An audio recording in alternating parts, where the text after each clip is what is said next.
اخواتي، اهلا وسهلا بكم ومرحبا بكم معايا في صفحتي. في هذا الفيديو اخوتي غادي نشوفوا بعض الاعلاميين الجزائريين كيقدموا بعض الاتهامات لرئيس الجامعه الملكيه لكره القدم فوزي القجع بانه كيقدم رشوه لبعض الاعضاء في الاتحاد الافريقي لكره القدم. باش تفهموا التفاصيل اكثر نخليكم تفرجوا في هذا الفيديو، نتلاقاو في النهايه.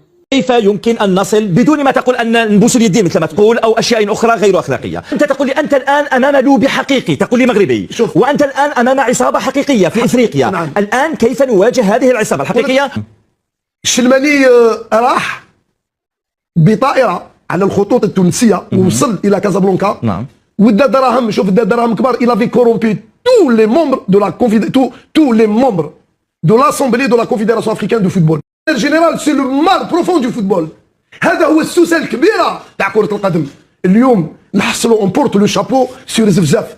Effectivement, ils l'ont poussé. عطاو له ضمان